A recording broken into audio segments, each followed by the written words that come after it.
From UFOs to psychic powers and government conspiracies, history is riddled with unexplained events. You can turn back now or learn the stuff they don't want you to know. A production of iHeartRadio.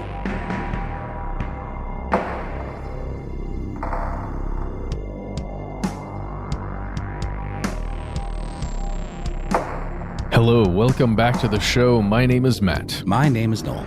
They call me Ben. We are joined, as always, with our super producer, Alexis, codename Doc Holliday Jackson. Most importantly, you are here, and that makes this Stuff They Don't Want You to Know, the show where it's always kind of Halloween. I'm just making that up.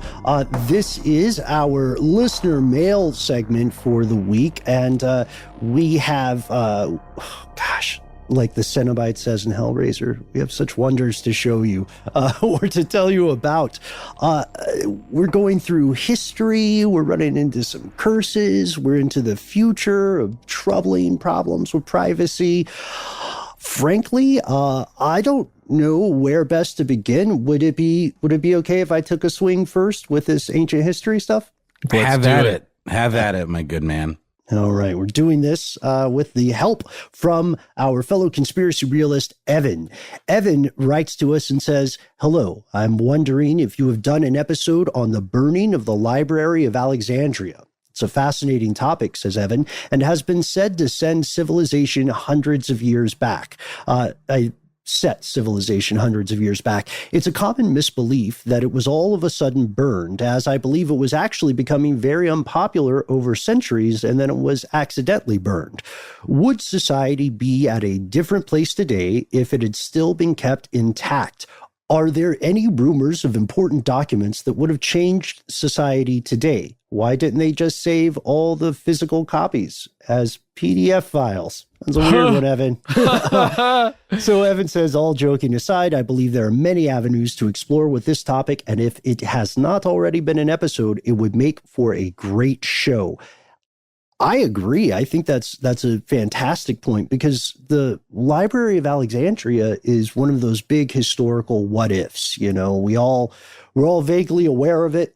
We've heard of this.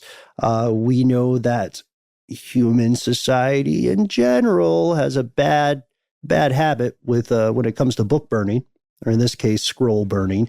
But I don't think a lot of us know I think in the modern day, like a lot of us are not aware of how the decline of the Great Library actually worked. You know what I mean? Like picturing the Library of Alexandria, it kind of reminds me of the exploration we did on Aram, the city of pillars, right? Which was a mythological city, but we found the real thing.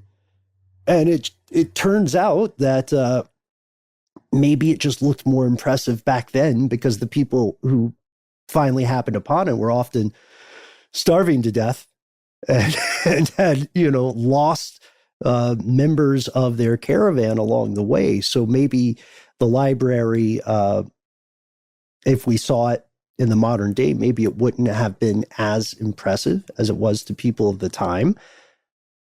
But it is an interesting question. I don't know. What do you all think? So do you think it would have changed history? I don't know. I guess it's hard to know. Do we have a sense of what we're missing? Or is it just like, it's just poof, gone? We don't even have any indication of what might have been in there. Well, we know a couple things about Alexandria of the time and what the library really was. Right. The first thing you need to know is that, it was, tell me if I'm wrong on this, Ben. My understanding is that it was Alexander the Great that founded this, founded Alexandria at least. And that was way back in the day, 331 BC, I believe, BCE. And then from there, it became this big, essentially a harbor town, like a trade, a big part of the trade routes, Alexandria itself in Egypt. And one of the big things that they did in Alexandria was create papyrus specifically for writing purposes. And, you can imagine if you're at the hub of or if you are the creator of most of the paper or something, you would be also interested in keeping around the things that are put onto paper, generally words, which become books, sometimes pictures, or both, which is the best kind. Pictures and words. Oh, agreed, my friend. Agreed. But I mean, would like a modern day equivalent of this be something like the Library of Congress? Like it's meant to, house all of these really crucial cultural documents of import that would be, a legacy type thing? Or was it just a really awesome library that just had like fantastically curated materials? Yeah, I can field some of these. So the library itself had an agglomeration of a ton of different things. But to me, one of the most fascinating parts of this is that the experts right now, if you ask them, if you put them to the sword and said, tell me how many scrolls, how many things, documents were in the library, then their best guess is somewhere between 40,000 to 400,000. And the reason that's roughly, You'll see people say that's roughly the equivalent to 100,000 books. For reference, the Library of Congress has more than 39 million books that are cataloged. The problem is we know the founding of the Library of Congress. We have a factual history of how that institution came to be. But if we look at something as ancient as the Library of Alexandria, it's like finding the origins of dynasties in ancient China. We get into the world of legend very quickly.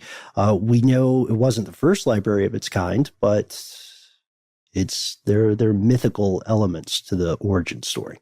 Yeah, absolutely. And just before we jump into some of those, the big fact in my mind, in answer to your question, Noel, is that think about, we can't even imagine it. Think about the time of 284 BCE, just the number of writings, of knowledge, of recorded histories, of sciences that were being developed, really anything. It's not like you could just go somewhere and grab a book, right? You couldn't order one online. You couldn't go to a bookstore down the road because people don't just have giant stores of books and papyrus scrolls anywhere where you can pick up and learn what you want to learn. Libraries like the one in Alexandria and in the few other places across the world at the time, that was it, man. That is the knowledge base, essentially, right? And if you're going to make copies or something, you needed to have the source material, and you can only go to a couple places to get it. Yeah, they had a huge operation for this. The government funded purchase of books or purchase of scrolls and documents, and they sent out government agents with scads of cash to try to find any and every text that they could get their hands on, because they were nothing if not ambitious. They wanted this to be the number one repository of all human knowledge. And that's why they were trying to archive things as well as collecting them. They wanted the oldest possible stuff. So if they had like 5 leads on different translations of something, they would want all 5, but they would definitely go for the oldest first. So in answer to that question, that means that we can surmise there were religious texts, because remember, religion and science are very, fingers on the same hand here this time. They would also want biographies. They would want things that appear to be descriptions of the natural world, myths, poetry was really big. That's back when people cared about poetry still. And because of this, they would also host specialists. You would go get a job at the library, which is no small feat, because we also have to remember that literacy was considered a weapon in many parts of the world at this time. There are people who were not allowed to be literate because it was seen as a threat to the status quo. There is a rumor that they may have even started keeping live animals there. like exotic animals as a repository of knowledge. I'd never heard that. That's amazing. So like you go, I love the idea of you going to the wing of the building where you're looking through alphabetized things. Let's just call it G. And you're like, okay, geography, and there's a giraffe. Okay. I like the idea of the giraffe being between the books. And geometry over here. So yeah, there's a big giraffe in between. Just hanging out on the bookshelf, between the bookshelves. Mm-hmm. That's beautiful. But to the question about how was this destroyed, you are right, Evan. It appears that it went through a period of decline before it met its death knell.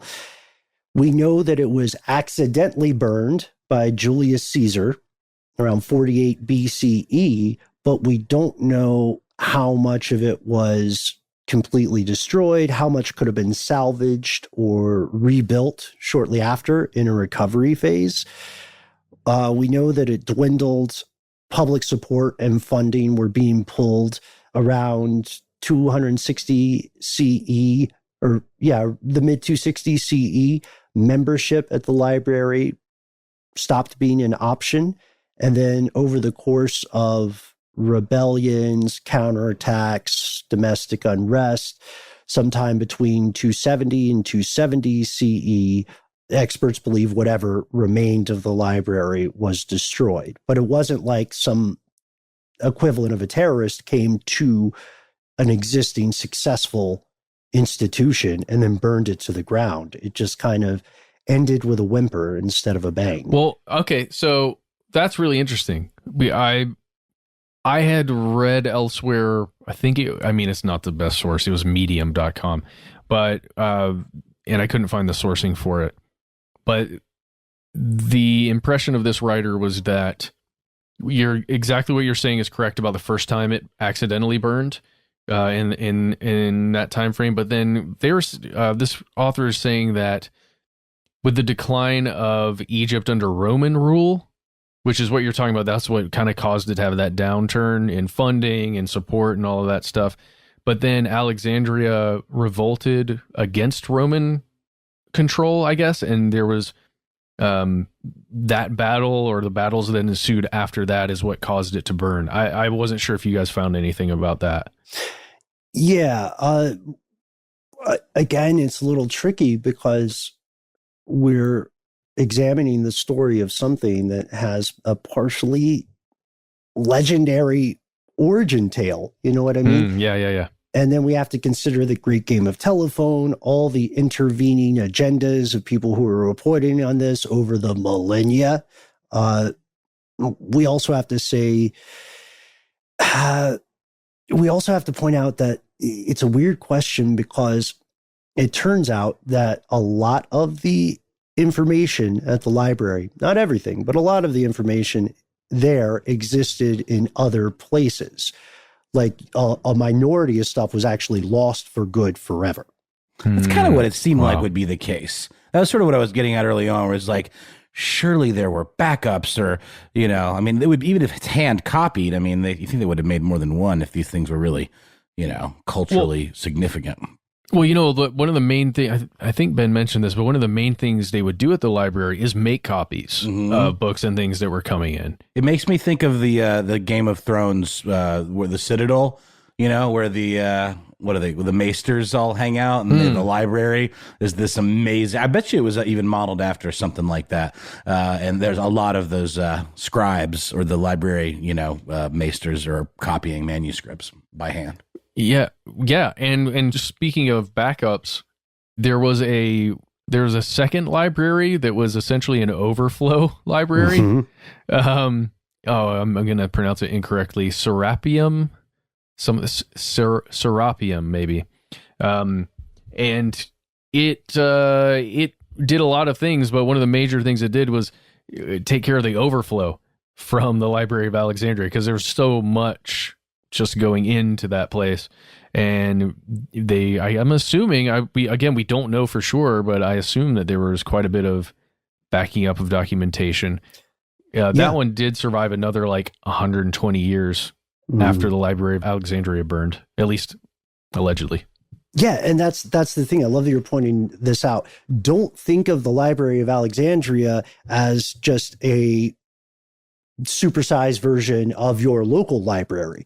Think of it more as a research institute. This is a place where people are translating work continually, and it's very rare for that to happen with such systemic and successful design. The thing is, there are other libraries too that we would talk about. Maybe we should just talk about the loss of ancient libraries, because the Library of Baghdad was sacked. There's the House of Wisdom that people might not be as aware of.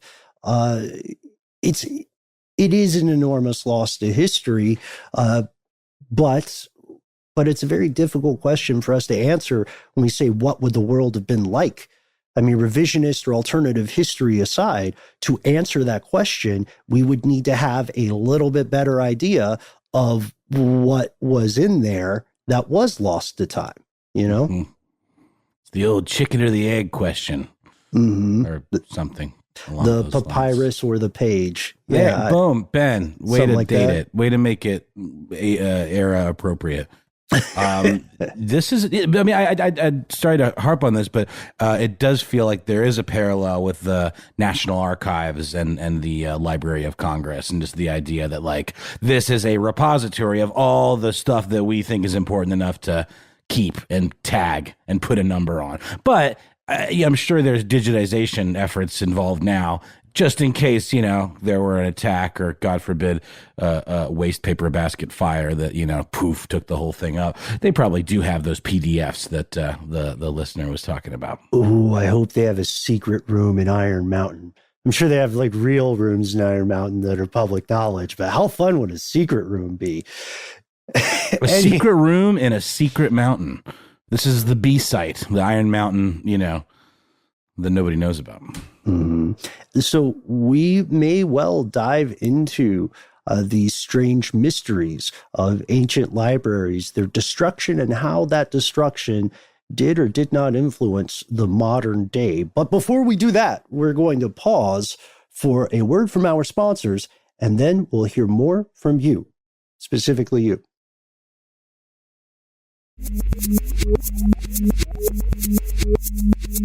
We're back, and yes, that last line was a little misleading for a lot of the people listening to the audience today. But for one person, you just had, Matt, you mentioned this off air. You're going to have a real weird moment. Yeah. Sorry, everybody else. Hannah, we were talking about you.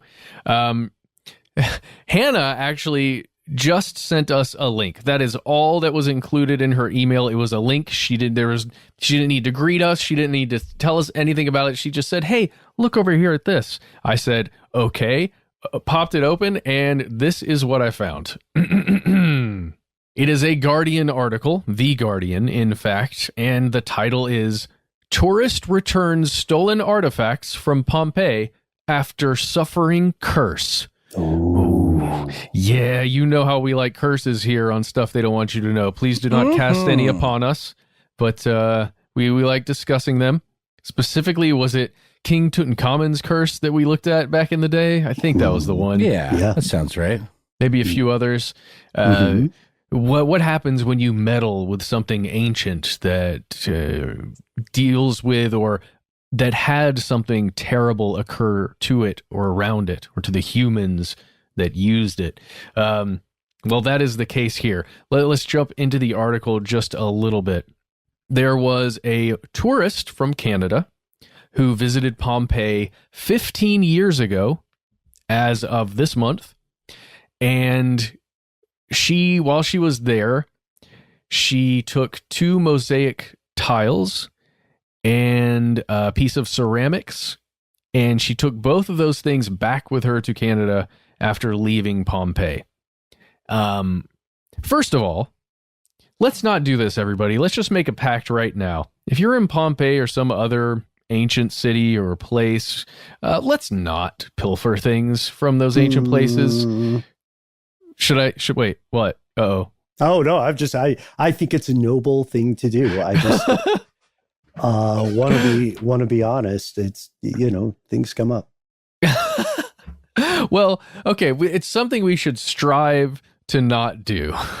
Okay. Yeah, agreed. Looking at you, British Museum. I mean, even like, there's this historic cemetery in Atlanta called Oakland Cemetery, and there's like a golfer's grave there where people have dumped all these golf balls there and like tees and stuff like that. People leave. Even that's like not cool. Taking that stuff as a souvenir. Or like Jean-Benet Ramsey's grave. I'm sorry, I'm being depressing about that, but there's like a tree next to her grave that people hang these little ornaments in, and you don't want to take that stuff either. But you certainly don't want to take something that could be like a culturally important artifact, let alone that has religious significance. And the idea of desecrating a grave, that's just, not chill. Mm-hmm. You're correct. And on this show, we, as of yet, have been able to confirm or deny the existence of karma. But it's certainly something that I feel exists. And something akin to what you put into the world, you will also get out of it. But it's not always true, and history has proven this. So let's get back to this tourist. Her name is Nicole, and when she was fairly young, in her early 20s, she visited Pompeii, and she took these things back to where she was living, and at this point, 15 years later, she is blaming this single act on several pretty terrible things that have happened in her life. She apparently has suffered with breast cancer twice in her life. So getting cancer, being treated, going to remission, then getting cancer again. The second time she was forced to she had to get a double mastectomy in order to treat the cancer. Mm-hmm. And she said she's had a run of misfortune, getting into financial hardship.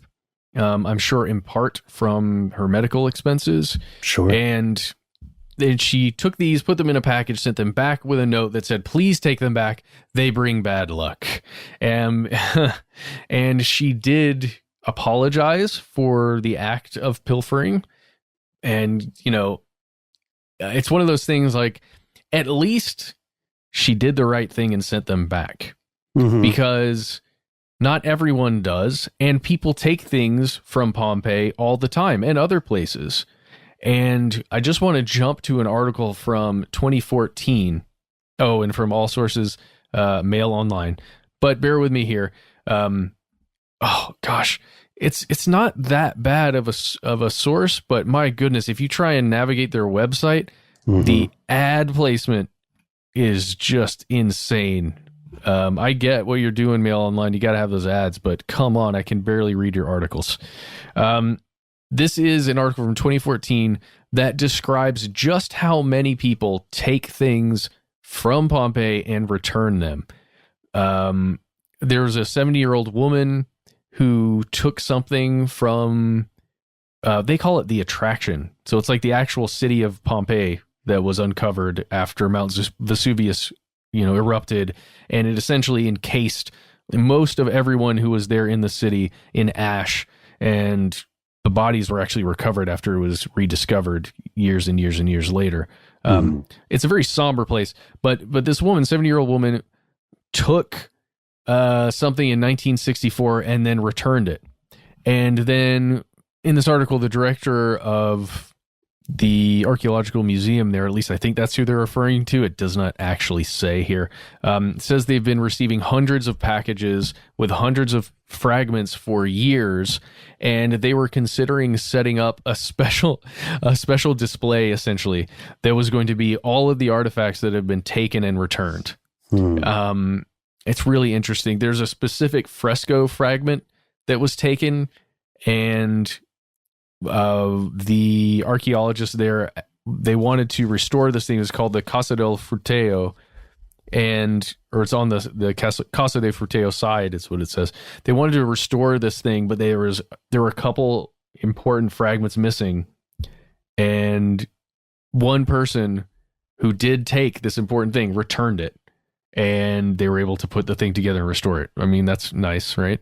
Yeah, but Nicole, I believe, her package had there were some other people, I think a couple from Canada that included some stuff they were returning. And I couldn't find other people referring to a curse. It seems like many people were just returning these pilfered pieces of history because they rightly felt bad about what they had done. And also, just to be very clear about my earlier joke, yes, don't steal from museums. Don't steal other people's culture and history. I mean, one of the great tragedies of the Iraq War that nobody talks about is how in 2003, or starting in 2003, the National Museum of Iraq was looted. Like, this is not an ancient thing, it's not a one-off that happens decades or centuries in the past. We have to remember that there are concerted efforts to take this stuff for personal enjoyment and for profit. There's a huge business in illegal artifacts and historical works of art. So I would say good on everybody for returning this kind of stuff. It's yeah. Would you feel right having it in your house? Well, Nicole certainly didn't. And what she wrote in her letter, I'm going to give you one more quote. She said, "We took them without thinking of the pain and suffering these poor souls experienced during the eruption of Vesuvius and their terrible deaths. We are sorry. Please forgive us for making this terrible choice. May their souls rest in peace." And again, this is a special circumstance. This really is. This is a place where a terrible thing occurred, and lots of suffering took place. And, I understand that being there in the moment, looking at everything, kind of, experiencing it as close as you can, you may think, "Oh, I want to remember this forever. This is amazing." But don't do it, like Ben said. Also, this isn't the year for it. I know we don't have time for this one, but you guys heard recently, right?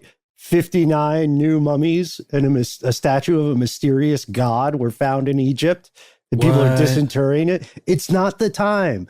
Let the dead stay in the ground, just like at least until 2022. Are you saying we don't need an undead plague in addition to all the other because messed up stuff that's going on? This is the year it would happen, Noel. Obviously. Yeah, it's true. It would certainly be like a cherry on top, honestly. I mean, why not? Let's just go all the way and get weird with it and be torn apart by angry undead deities from another dimension. Yeah. I mean, we could, but we also couldn't. We could not. Well, it's we'll see. We'll just roll the dice on this one. We'll see how it goes. Do you guys believe in curses? Matt, I know you and I talked about this in the King Tut episode, and if I recall, it's a little difficult to navigate, or it's complicated, right? Because you do believe in something like karma, and a curse would just be formalized karma. Yeah, but really, when I'm thinking about curses, it's something that is you do something, and then an alive person performs some kind of ritual that really is just. We talked about this on Harmontown when we were referring to magic. The ritual weaponized psychology. Yeah, the ritual itself is weaponized self-psychology, right? Totally. So almost like convincing yourself that I'm going to cause bad things to happen to this person. I don't believe that there's some kind of supernatural force that reaches its hand throughout time and space and does bad things to you, but I don't know. I mean, if you're doing anything to harm another person, then you should be on the lookout. Yeah, I mean, it's words have power, and if you really focus them on somebody, but then it belies the question: like, is a curse if you just do it in private and don't tell the person? You know what I mean? Like, does it require actually psyching them out with some mental jujitsu, or can you just whisper in a corner in your room and then hope that the power of your words manifests itself somehow through the ether? I would say less so that for sure, much more basically weaponized talking, where you're like making someone feel bad about themselves and then they believe gaslighting. That's a curse. Things like that, Well, they're because called curse words. We use curses all the time. We curse things all the time. Like a plague, a pox on your house, a plague on your podcast. Those are curses. A lot of those in the iTunes is reviews. A curse. Saying that is a curse. 100%. What was it too that we were talking about? How like death to in Farsi is much more accurately described as sort of just like a mild curse, sort of like, forget that thing, airline food, am I right? Exactly. Yeah. Airline food. But it's just some of the most like death to Matt Frederick and his entire family, as opposed to, man, Matt Frederick's sort of a pill, like. Oh, dang. All right, no, I don't believe these things. These are entirely hypothetical. No one in their right mind would ever call you a pill. And if they did, I would have words for them. Technically, you just cursed me, but okay. I think if you were a pill, you'd be a sugar pill, Matt. Exactly. Oh, completely ineffective, but to seem it, I can bring about results if you believe it. I do. I've always believed in your abilities to bring about results. Let us know. Yeah, let us know if curses work. Let us know if you don't curse us, please. We need all the help we can get, none of the hindrance. But let us know. Can I really quickly? This is not an ad, but I've been listening to an Audible book. It's called The Three Agreements. It's sort of like a little bit of a hippy dippy kind of self-help situation, but I'm quite enjoying it. And it has this section, like there are parts of it that go along and I'm like, oh my God, this guy's really onto something. I really dig this. And I don't think it goes too far. And then he'll go too far. And one of the examples was he's talking about this kind of thing where it's like, you say, Matt, you're not looking so good. I think maybe you definitely have cancer. And then, and I'm thinking, okay, you have cursed Matt by putting the idea in his mind that he has cancer, and then he's going to start thinking about it and commiserating about it, and it's going to make him unhappy. But the guy went a step further and said, if Matt believes the curse that you just laid upon him, he will have cancer in 3 weeks' time. Well, that happened. I mean, we have proof of something like that happening multiple times in Australia. Of people dying because they believed they were cursed. We also have, are we talking about the same book? Because I've read the 4 agreements. That's the one, excuse me, the 4 agreements. Oh, okay. Yes. Yeah. I'm sorry, I left one agreement out. I haven't gotten to the 4th agreement yet.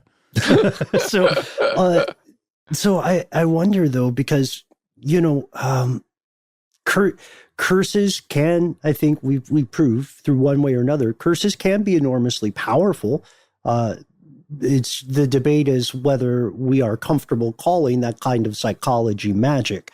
And then the main thing for me is what would happen if all the museums of the world returned their ancient artifacts to the cultures from whence those artifacts came.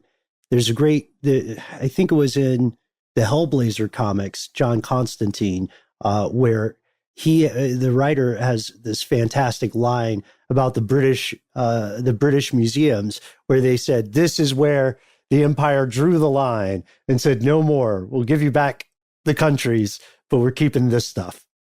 And I think about that a lot, like, do we weigh the benefits of preserving history against the ethical problems of stealing it from somewhere else? I don't know. I don't know, man. It's an interesting thought experiment, that's for sure.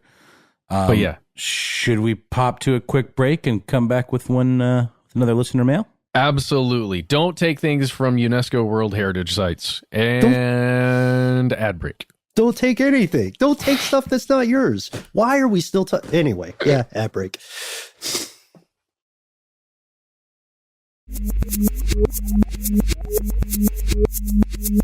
And we're back with our final listener mail for the week. This one comes from Haley, and we're looking back and we're realizing that Haley's pitched us a few great ideas for episodes that we haven't gotten to yet, but need to go back and check all of these emails out. But this is the most recent one that she sent, and it goes like this. Good afternoon, dudes. Maybe this will be the email that gets me featured on the show, huh? Huh? Well, Whoa. It's all happening. It Whoa. was. We're talking about intention with the curses and everything. It goes both ways for positive things. It does. I don't know. It's weird. Okay. That's karma, baby. Put enough emails out into the universe, and you will eventually get one read on the Stuff They Don't Want You to Know podcast. Buy a lottery ticket today after you hear this episode. 100%. Anyway, I'll get to the point. My husband, who's an aerospace engineer, specifically an aerodynamicist, says that he doesn't get into the whole conspiracy thing, and that he likes to take a healthy, logical step back and look at things with a critical eye. Well, we do too, for sure. I think that's one of our favorite ways to approach some of these topics. So you should tell your husband to listen to the show. He might dig it. So she continues, sure. And then he pops off his own conspiracies. This one I had to share. Stage set. I'm in the kitchen. A local yet unknown number calls me. I answer. Usually I don't if it's unknown, but we just moved, so I'm a little more open to unknown numbers right now. If they're local, I say hello. The line cuts out nearly instantly. My husband, you know they're recording and analyzing our voices to use them, right? Me, what? Husband, yeah, for sure. They're getting smarter. Telemarketers and hackers used to call from any number, but now they have smartened their systems to call your phone based on its geographical number. Used to, you would get calls from all over the U.S., but now they're connected to your area code or area codes you frequently call. Me, sure. So you think what? The auto recordings are hangups, or them just wanting to hear you say hello or go to hell? My husband, basically, audio spectrographing your voice to develop a system which mimics specifically your voice and then uses it. Me to, I don't know. That's why we need to leave this planet. Wow. Yeah. And then just a little wrap up and love the show and all that stuff. Yeah. Interesting one. I've certainly never heard this angle, and I just wanted to read it because it was a fun little scene. But what do you guys think? Like, how we know that there's things like spoofing, where you get a call from like a number closely resembling your own number. Maybe it's off by one. Maybe it's the exact number. So you're intrigued. So you're more likely to pick that up. Are you less likely to pick that up? Certainly you've seen, the figuring out your area code, and I'm more likely to pick up a number that's, say, from Rome, Georgia, thinking who knows what it could be. It could be a work-related thing. I don't know. But if it's an 800 number, I definitely won't pick it up. But, yeah. Most of them now on my phone say potential spam or potential fraud or something like that. Mine doesn't do that. Is that a setting? Mine doesn't do that. I think I get so many now at this point that the iOS is just getting smarter. It's like, hey, you seem to not really pick up when calls come through like this. Well, I'm honestly unsure how the tech is working there, but I do know that I try to answer whenever I can, and there's so many calls, and this is a real thing. Like telemarketing calls and just awful robocalls are increasing, and they have been increasing for sure. To respond, I would say that this is somewhat... first off, Haley, thank you for writing. Your husband is 100% right. This is not a new thing either. In the world of tech, this is somewhat old beans because some version of this has existed for a number of years. You can find things dating back a couple of years that prove the use of robocalls and voice recording, at least for fraud. You can get a call, for instance, like think of it this way. You get a robocall or you get a live person who's a scammer who's instead of mentioning who they are when they answer the phone, the first thing they say is, so you got like ring, ring, ring, and then you answer the phone, ahoy, hoy, or however you answer the phone. And then the people on the other end of the phone, instead of saying who they are, they say, can you hear me? And then you say, yes. And they hang up. And now they have a recording of you saying yes. And so with a couple of other bits of information, they can call an automated line and authorize things, authorize financial charges and so on. Oh, no, I didn't even think about that. That's diabolical. That makes perfect sense. Of course they could do that. I mean, if they have, the last four digits of your social or something else. But then again, it's not like when you do those calls where you have to audibly say yes, do you really think they're using voice print technology to like in a sci-fi movie where you have to like do a retina scan? Do they really have a print of your voice so they can confirm identity? I'll tell you the scary thing. A lot of banks now, several in particular, do a thing where they will ask you to say this phrase. Oh no, I'm not even going to say it. Oh my God. Think about it. Oh my God. Yes. Make up a new one that's sort of oh my God. No. Oh my God. Is it so like the quick brown fox jumps over the lazy dog or something like that? Say, open sesame. That's what they would make you say. Shit. And, got it. Potential pills, pilfer, Pompeii, pottery. They make you say a phrase. Mm-hmm. And if the system recognizes your voice, and it's an automated system, if it recognizes your voice saying that phrase, then it will let you in. Without any of the other pieces of information to confirm? Correct. It's designed to be like a single sign-in, one password for everything. Like Face ID on the new phones. You know, it's like... Yeah. But oh my God. Because if it's going over a phone line, right, there's so much compression going on, whatever audio, it's not going to matter.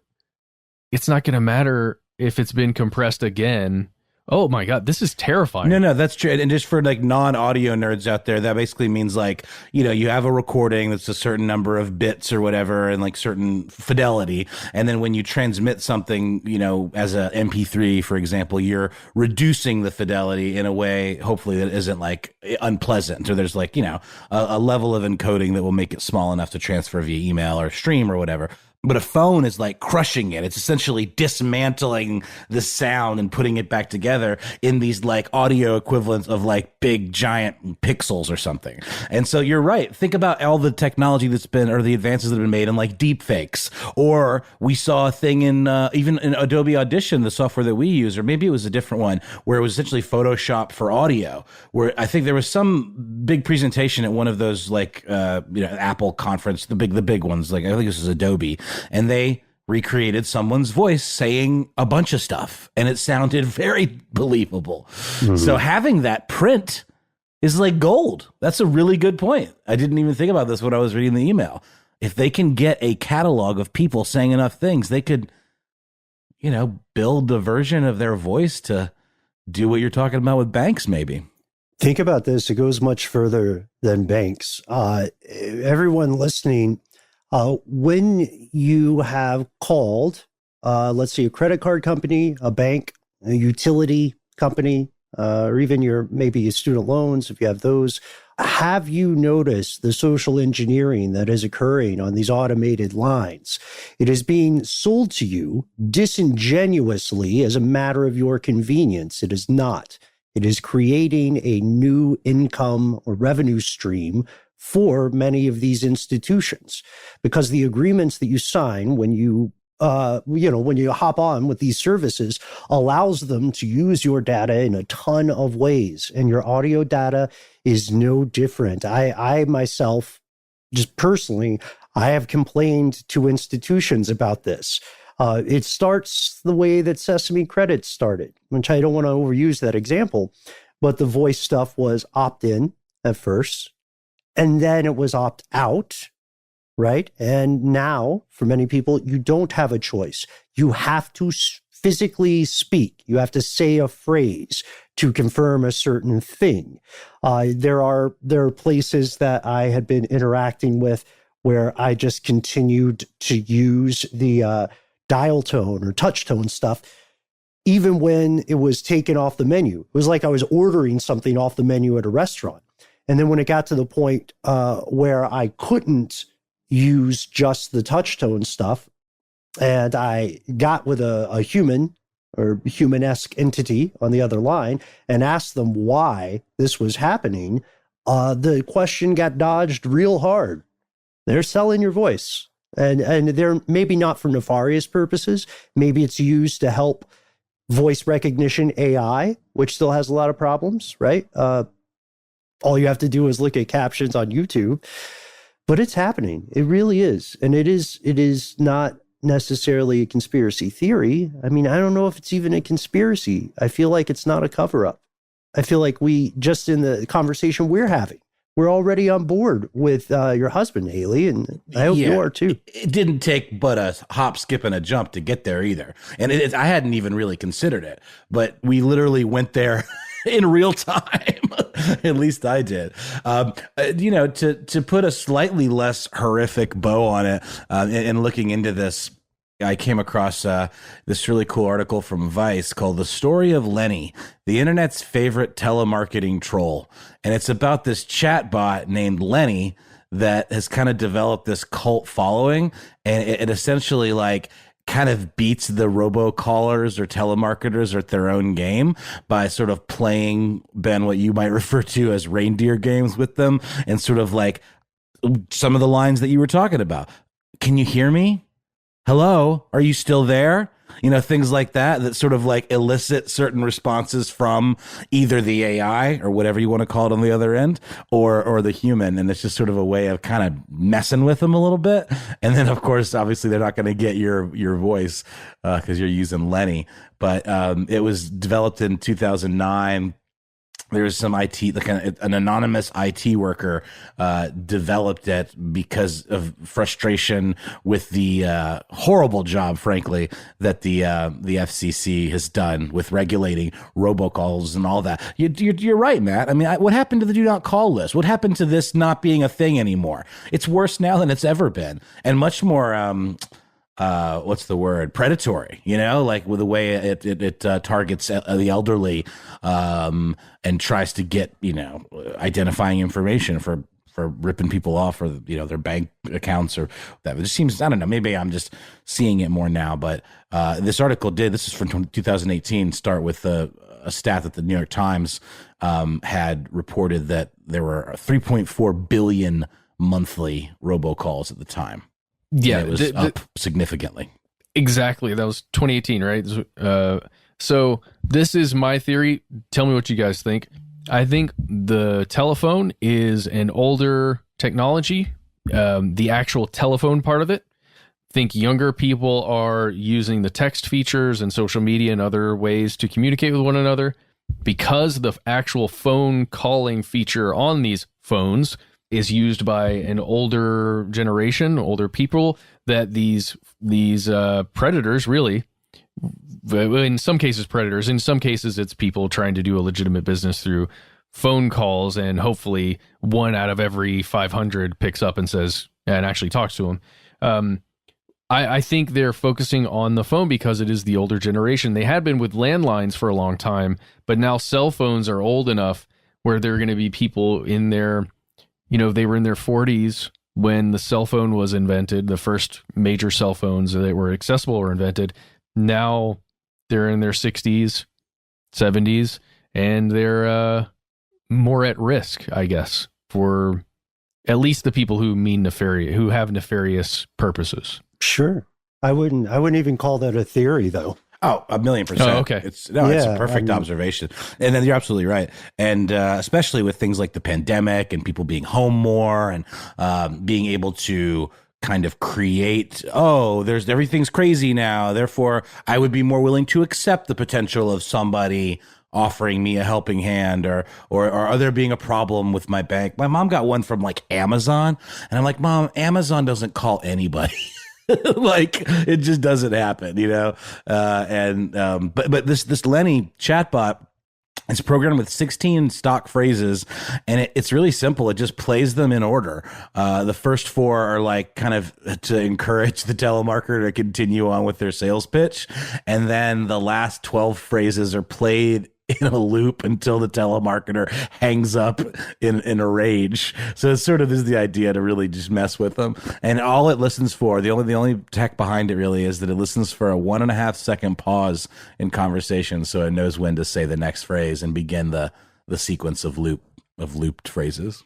I'd like to, without going into why the do not call registry became so ineffective, if you're listening and you, like many people, are receiving unsolicited calls. If you're like me and you got a bunch in Mandarin or Cantonese before, or if you're receiving things like fake Amazon calls or fake IRS calls, which can be very scary for people, I'd like to empower you with some steps that you can take.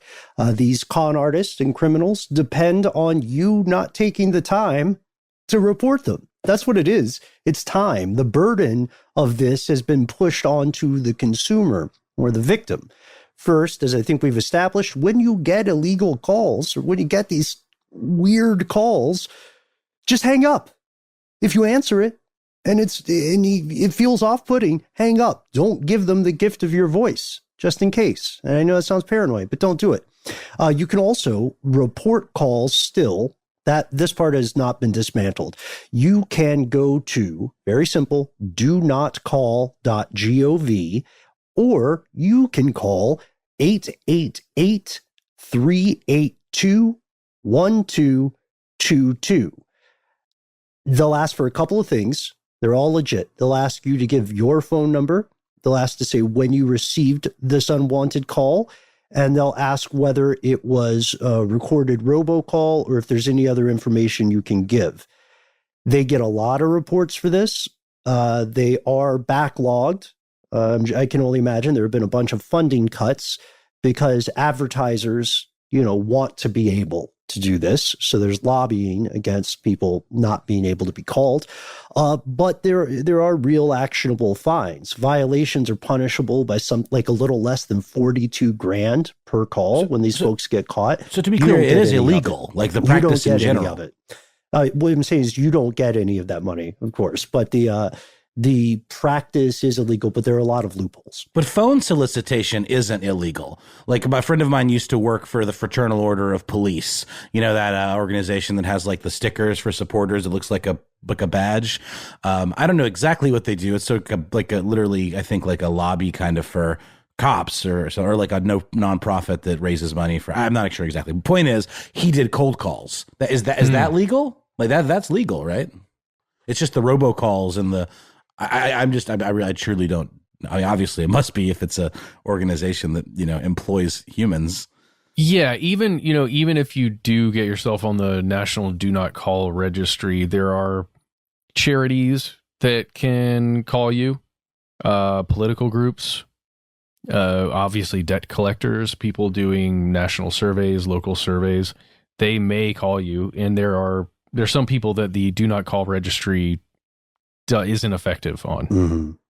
Like also you can't, it's a complex legislative endeavor to totally cut off the possibility of unsolicited calls without somehow accidentally saying we've made it illegal for the average person to call people. Like that's how phones work. You can't make that illegal. That's why people get into incredibly hilarious, very Vonnegut-esque situations that they used to back in the day when people would like call that payphone in the middle of nowhere in the desert, or when people would accidentally, and this really happened, when they would accidentally call NORAD. Like they would get the wrong number, and then there would be some hard case on the other end who was like, "Are we go Red Tango?" And they're like, is this Domino's? And they're like, how did you get this number? And then they trace them back. I mean, this stuff happens, but hilarity aside, it is a serious problem. Frankenbiting is not just for reality television. That's really what we're talking about. Yeah, you're right.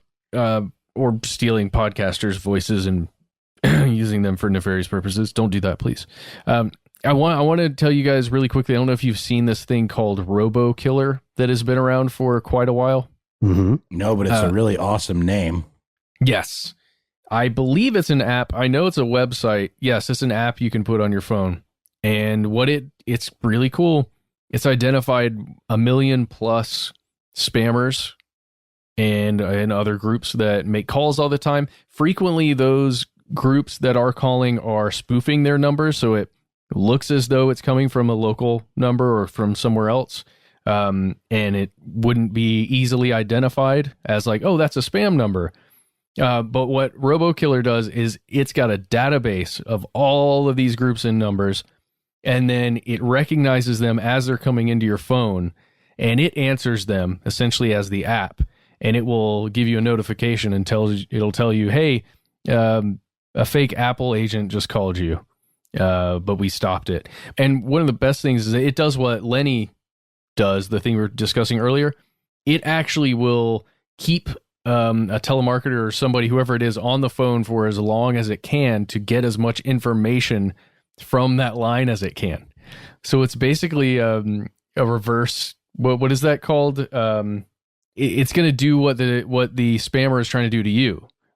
Instead of getting you to talk, it's getting them to talk, and it's gaining as much information as it can. Just really interesting stuff. And we're not sponsored by RoboKiller, by the way, but reach out to us if you're interested. I'm just really pleased that this email generated so much interesting conversation, and we don't often get to kind of like discover a thing at the same time like this. This was a lot of fun and terrifying, but not going to let it keep us up at night. And honestly, I so rarely answer those calls. And it really is about educating yourself as far as like, if you have parents or grandparents or whatever, or just, it sounds weird. Like you can't have that talk, about getting scammed, with these robocalls. Haley, I want to hang out with your husband. Because hey, Ed, you seem cool too.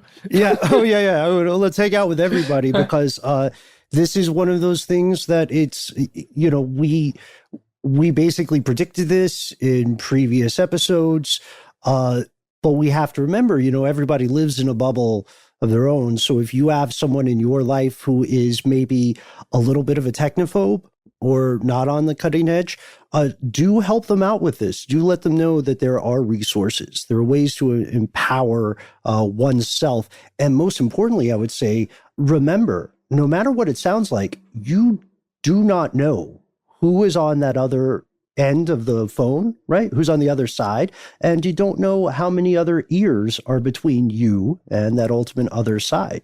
So I would say just be careful. We owe it to ourselves, since the legislation will inevitably be outpaced by the innovation. The burden of safety falls on us as the end users. And the information we have now may well be outdated next year because this is evolving at a breakneck pace. I said it before, I'll say it again. And there you have it, folks. Here's hoping we don't dig up any ancient primordial beast or infections. Here is hoping that we don't get any curses, although we do want to hear about yours. And most importantly, here's hoping that we can hear from you. We do listener mail every week, which means we need your help. You can find us any number of ways. You can find us on the internet. Yes, it is actually us. Facebook, go to Here's Where It Gets Crazy. Twitter, Instagram, we're Conspiracy Stuff on Twitter. We're Conspiracy Stuff Show on Instagram. And you can go to Here's Where It Gets Crazy. That is our Facebook group. Check it out. You can talk about this episode or any others with your fellow conspiracy realists. Haley's husband is on there somewhere. We got to find him. I'm sure he's on Here's Where It Gets Crazy. He's a lurker, but not for long. I hope this showed him that we are peas in a pod, the four of us. So yeah, I don't know. Give the show a shot. Haley's husband. If you don't want to do that stuff, you can give us a call. Our number is 1-833-STDWYTK. Leave us a message. Again, we need your help. Anything you want to talk about, any story you want to hip us to, anything that you think we would find interesting or blow our minds, or just give us a chuckle, please leave a message. We'd love to hear from you. And hey, don't forget, we're back on YouTube. Significant, meaningful clips from the show will be posted on YouTube, I think, every day of the week, right? A new video every day for you to check out. Really been enjoying those, and they're and I don't know, maybe we'll get to a point where maybe we'll start doing some new exclusive content that isn't available on the podcast itself. Who knows? Anything could happen. But check us out at youtube.com/conspiracy stuff.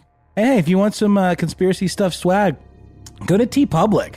For the love of God, we never mentioned TeePublic enough. Mm-hmm. Buy a shirt, a mouse pad, a koozie, a soup spoon. They'll print our stuff on anything at TeePublic. It's true. It's true, and the stuff on there looks great. Yeah. Support the show. That'd be really cool. Thanks. And if you don't want to do any of that, why don't you send us a good old-fashioned email? We are conspiracy@iHeartRadio.com.